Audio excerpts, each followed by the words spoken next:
지피지기면 백전백승이라는 이런 말이 있습니다. 너무나 잘 아는 말이죠. 적을 알고 나를 알면 그 싸움에서 지지 않는다, 승리한다라는 그러한 내용 이야기입니다. 그러한 말입니다. 우리가 전쟁을 할 때, 어떠한 전쟁을 할 때 상대를 알아야 한다는 것은 우리가 이 말에서도 알 수 있듯이 너무나 당연한 일입니다. 상대를 알고 나를 아는 것, 특별히 우리가 적을 얼마나 아느냐가 결국에는 이 승리의 매우 중요한 요건이 되어진다라는 것이죠.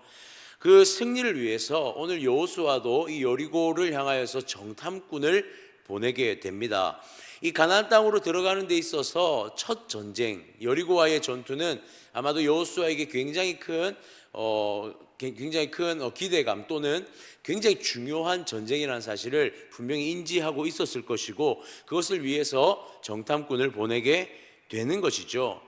반드시 승리해야 된다라는 그러한 생각을 가지고 있을 것입니다. 그런데 오늘 본문을 보니 승리에 대한 조건, 이 정탐을 보낸 자들이 그곳에서 정탐을 하고 적을 알아서 어떠한 승리의 조건들이 달성되는 것이 아니라 그들이 정탐을 하는 가운데 또 다른 승리의 조건들이 있다는 사실을 말씀 가운데 우리는 보게 되더라는 것이죠. 저는 오늘 이 새벽에 우리 성도님들과 함께 과연 그리스도인의 진짜 승리의 조건이 무엇인가, 과연 무엇을 아는 것이 진짜 승리의 조건인지에 대해서 우리가 오늘 좀 살펴보았으면 좋겠습니다. 가나안 정복의 가장 첫 번째 작전은 바로 정탐이었습니다. 1절은 정탐꾼들을 보내는 그러한 장면을 기록하고 있는데요, 우리 1절 말씀 한번 볼까요? 눈의 아들 여호수아가 시딤에서 두 사람을 정탐꾼으로 보내며 이르되 가서 그 땅과 여리고를 엿보라 하매 그들이 가서 라합이라는 기생의 집에 들어가 거기서 유숙하더니. 아멘. 자, 이들이 여리고로 가게 됩니다. 두 사람의 정탐꾼이 여리고로 가게 됐죠. 그리고 그 시작이 무엇이냐면 기생 라합의 집에 들어가는 것부터 정탐이 시작되어집니다. 자, 이들은 왜 기생 라합의 집에 들어갔을까요? 이들은 정탐을 하러 갔는데 왜 하필이면 기생 라합의 집에 가장 먼저 들어갔을까요?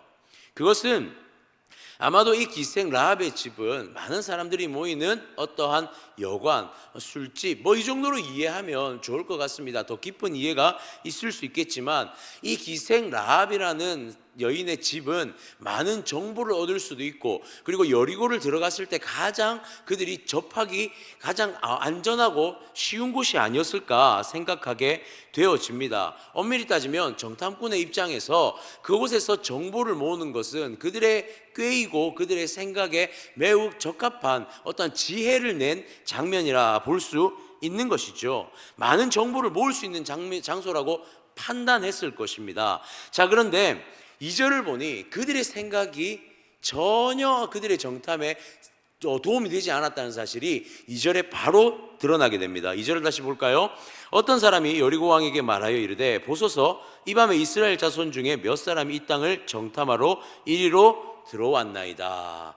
분명히 밤에 들어간 것 같습니다. 그런데 한순간에 그들이 정탐꾼으로 여리고에 들어왔다는 사실이 여리고 왕에게 고발되어집니다. 즉 그들이 지혜를 가지고 어떤 정보를 얻으려고 들어왔지만 나름 꾀를 내어서 그 여관으로 또는 그 기생 라합의 집으로 들어갔지만 그들의 작전은 어떻게 보면 실패한 것이죠.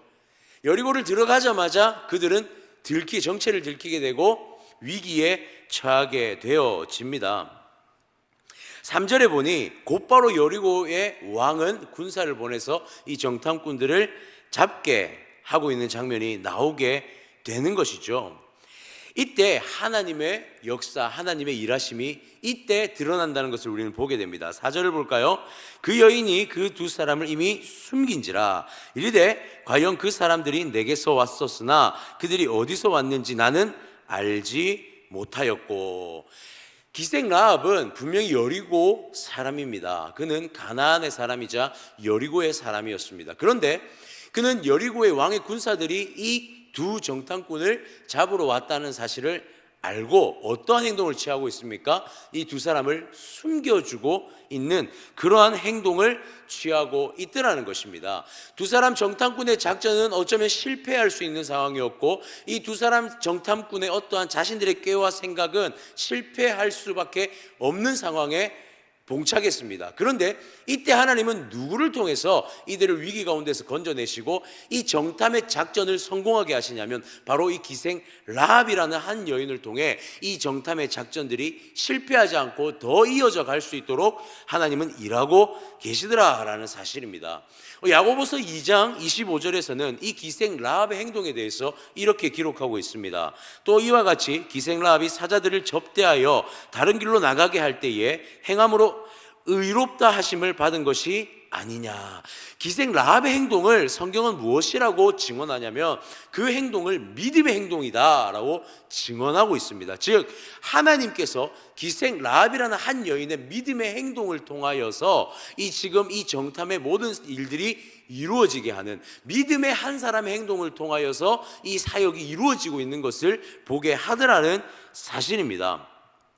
하나님의 역사는요, 우리 하나님의 싸움의 승리는 우리가 생각하는 것하고는 조금 다른 것 같습니다. 우리가 생각하는 방법은요, 밤이 되어서 몰래 들어가고 정보가 있는 곳에 모여지는 곳에 몰래 잠입하여서 그곳에서 정보를 모으면 우리는 반드시 이 정탐에 성공할 수 있을 것이라는 우리만의 어떠한 생각 속에서 우리는 작전을 짜고 그것에 행동을 취합니다. 그러나 하나님의 승리는요, 조금 다른 요건들이 있습니다.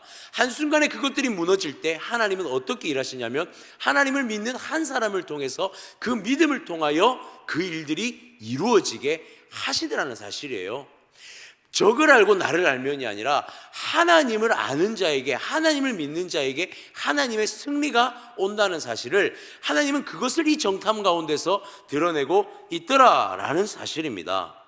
자, 하나님께서는요, 오늘 이 믿음, 한 여인의 믿음을 통해서 이 작전이 성공하게 하시는데 과연 이 믿음은 어떤 믿음이다라고 설명하고 있을까요?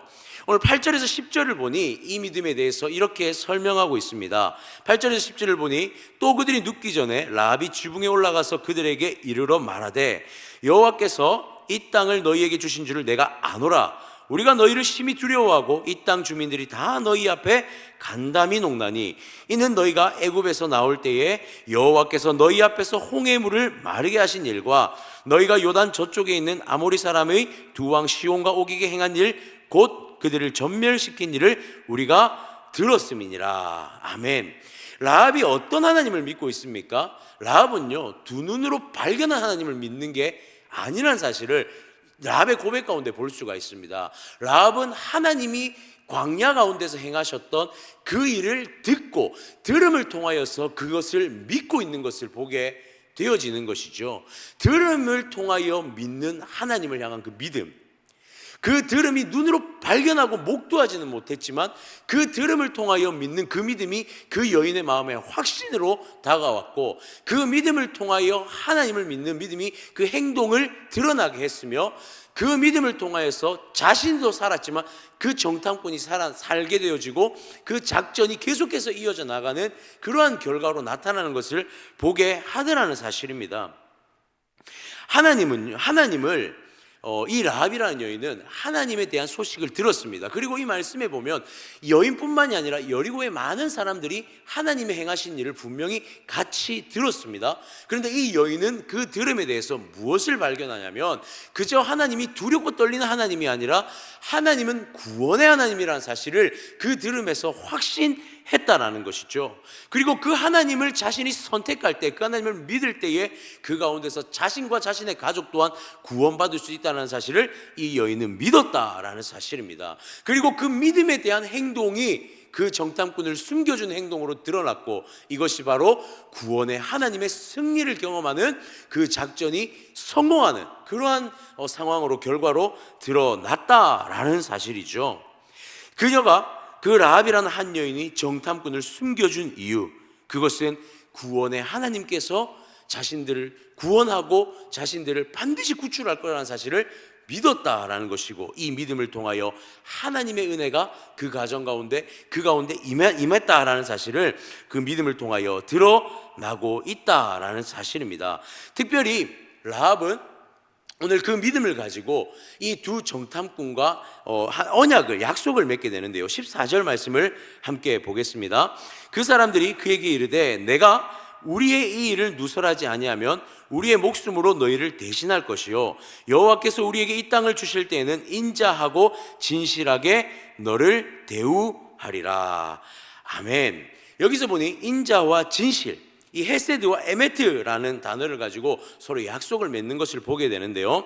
12절의 말씀을 보니 그러나 이제 청하노니 내가 너희를 선대하였은즉 너희도 내 아버지 집을 선대하도록 여호와로 내게 맹세하고 내게 증표를 내라. 여기서 말하는 선대함과 이 증표를 내라라는 단어가 동일하게 헤세드와 에메트라는 단어로 같이 쓰여집니다. 즉 이것은 무엇을 의미하냐면, 지금 이 자리에서 내가 하나님을 믿는 그 믿음으로 하나님을 믿는 선택을 너희에게 행하였으니 너희도 나에게 하나님의 그 구원의 증표를 서로 약속으로 주라라고 요구하고 있는 것이고, 14절에 이 정탐꾼 두 사람이 하나님께서 너희를 지키시고 보호하시고 구원하실 것이라는 약속의 언약이 성취되는 장면을 보여주고 있는 것입니다. 즉 여러분, 우리가 이것을 통해서 무엇을 보게 되냐면, 정탐꾼과 라합의 이 약속의 체결을 통해 하나님께서 믿음의 그 한 여인의 그 행동에 대해 하나님이 책임지시고 지키시고 보호하신다는 것을 약속하시는 그 하나님의 은혜가 체결되어지는 것을 보게 되는 것이죠. 여러분, 저는 이 장면에서 이런 생각을 하게 됩니다. 어떻게 보면요, 두 정탐꾼의 정탐은 사실 실패했습니다. 여러분 한번 보십시오. 정탐의 이유가 무엇입니까? 여리고에 대한 정보를 아는 것이죠. 여리고에 대한 어떠한 정보를 알아서 전쟁에 그것을 사용하는 것이 정탐의 목적입니다. 그래서 그들은 밤에 들어갔고 라합의 집에 숨어 들어가서 정보를 얻기 위해 들어갔지만, 그들의 정찰은, 그들의 어떠한 정탐은요 사실 실패했습니다. 실제로 그들은 라합의 집에 숨어 있다 다시 도망가서 자신의 진영으로 돌아간 것, 그들의 정탐은 그것으로 끝이 났습니다.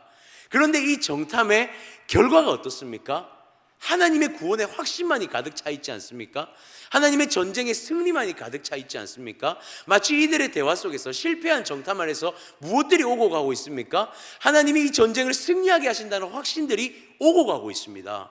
그 말들이 서로 가운데 나누어지고 있더라는 것이죠. 이것은 너무 아이러니한 일입니다. 그들이 작전을 짜고 그들이 생각을 하고 그들의 지혜로 행하였지만 그것은 다 실패했습니다. 그러나 그 상황 속에서 하나님은 무엇을 보게 하십니까? 구원을 보게 하시고, 그 상황 속에서 하나님은 승리를 보게 하시고, 무엇보다 승리의 확신에 도취된 그들의 약속 가운데 그것을 발견하게 하시더라라는 사실입니다. 그래서 우리가 읽지 않았지만 15절에서 24절까지의 내용은 단순한 내용입니다. 그들이 지붕을 내려갑니다. 그리고 그들이 3일간 산에 숨어 있다가 진영으로 돌아가는, 다시 귀환하는 방법에 대해서 설명하고 있죠. 그런데 이 상황 속에서 세 가지 약속을 다시 하는 것을 보게 됩니다. 그 약속만 간단하게 정리해 보면요, 첫 번째는 무엇을 약속하냐면 라합에게 붉은 줄을 매달라고 이 두 사람이 권합니다. 이 붉은 줄의 의미가 무엇이냐면, 이 붉은 줄의 붉은이라는 뜻은 소망이라는 의미를 가지고 있거든요. 그러니까 붉은 줄을 내렸다는 것은 이 붉은 줄의 의미 가운데 소망이 있다는 것이고, 무엇보다 이 붉은 줄에서 연상할 수 있는 것은 이 유월절 어린 양의 피, 그 피의 언약을 우리가 연상할 수 있는 것입니다. 또 한 가지의 조건은 18절에 등장하는데 집 안에 머물러 있어라 라고 말합니다. 전쟁이 났을 때 어떠한 상황이 벌어지더라도 대피하거나 도망하지 말고 집 안에 머물러 있으라고 말합니다. 이것을 벗어나지 말라는 것이죠. 가만히 기다리라는 것입니다. 그리고 20절에 보면 비밀을 지키고 유지해달라고 요구합니다. 이것을 약속의 체결의 조건으로 내걸고 있어요. 신실하신 하나님을 믿고 끝까지 믿고 기다리라는 것이죠. 이 세 가지 조건만을 지킨다면 너희가 라합의 집안이 구원에 이른다는 것을 이 두 사람의 정탐꾼이 전달하고 있습니다.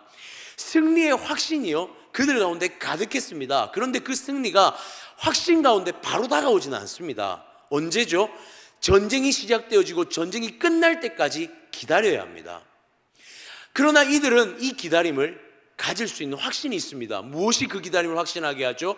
그들 가운데 나누었던 그 약속들, 그들이 그 만남과 그 정탐꾼과 라합의 그 집에서 일어났던 그 약속의 현장이 그들이 끝까지 기다릴 수 있는 어떠한 조건으로 그들을 확신에 차게 만들고 있다라는 사실입니다. 사랑하는 성도님들, 그리스도인 하나님의 백성에게 승리는 무엇입니까? 우리가 생각한 작전은 실패할 수 있습니다. 우리가 생각한 계획은 실패할 수 있습니다. 2024년을 한번 돌아보십시오. 우리의 시간에 우리가 처음 계획했던 그것들이 다 이루어졌습니까? 우리는 그것을 다 완벽하게 해내었습니까? 그렇지 않습니다. 어떨 때는 실패하기도 했습니다. 내가 생각했던 계획들이 무너지기도 했습니다. 내가 생각했던 것들이 완성되지 않았던 것들도 많습니다. 그런데 2025년을 다시 시작할 때 돌아보니 우리의 인생은 어땠습니까? 은혜로 가득 찼었죠. 하나님은 우리 삶 가운데 늘 역사하고 계셨고, 그 믿음이 하나님 앞에 닿을 때마다 하나님은 우리 가운데 일하고 계심을 우리는 발견했습니다. 하나님은 우리에게 날마다 승리를 허락하셨고, 날마다 주님을 통한 기쁨을 우리에게 허락해 주셨다는 거예요. 우리의 삶의 작은 실패들이 우리의 삶의 믿음의 승리를 덮지 못했다라는 사실입니다. 그것은요, 또 다른 기다림으로 우리를 나아가게 합니다. 2025년 한 해를 또 다른 기다림으로 달려갈 수 있는 힘을 부어주고 있다는 거예요. 우리가 때로는 2025년을 달려가면서 또 실패할 수 있습니다. 우리가 생각하고 계획했던 것들이 또 무너질 수 있습니다. 그러나 우리는 기대하게 됩니다. 그러나 우리는 그것을 기대하며 기다리게 됩니다. 왜죠? 우리에게 확신을 주시는 하나님을 우리는 믿기 때문이죠. 그분이 우리의 하나님이라는 사실을 믿기 때문입니다. 그렇기 때문에 때로는 조금 느리고 때로는 조금 실패할 것 같아도 우리 하나님께서 하신다는 사실에 그 승리에 확신이 있기 때문에 우리는 또 믿음으로 달려가게 되는 줄 믿습니다. 사랑하는 성도님들, 기억하십시다. 우리가 계획하고 우리가 진행하고 우리가 완성시키는 거 아닙니다. 우리의 인생의 주권자는 하나님이시고, 이 정탐의 주체도 하나님이셨고, 이 정탐 이후의 전쟁도 하나님께서 하시는 것이며, 이 전쟁 이후의 결과 또한 하나님께서 만들어내시는 것입니다. 우리가 해야 할 것은 이것 한 가지입니다. 하나님을 믿는 것, 하나님을 기다리는 것, 하나님을 신뢰하고 하나님 앞에 끝까지 주님을 바라보며 그 걸음을 걸어가는 것, 조금 느리더라도 계속해서 그분을 기대하며 기다리는 것, 이것이 바로 우리가 나가야 할, 우리가 붙들어야 할 하나님 그리고 믿음인 줄 믿습니다. 사랑하는 성도님들, 오늘 이 한 날, 그리고 시작되어진 2025년 이 한 해가 우리의 삶의 승리가, 우리의 삶에 나의 계획에 어떤 성공은 없을지라도 하나님께서 내 삶 가운데 이루시고 역사하신다는 그 믿음 하나 가지고 이 한 해도, 오늘 이 한 날도 믿음으로 달려가는 우리의 삶이 되어지기를 주님의 이름으로 축복합니다. 우리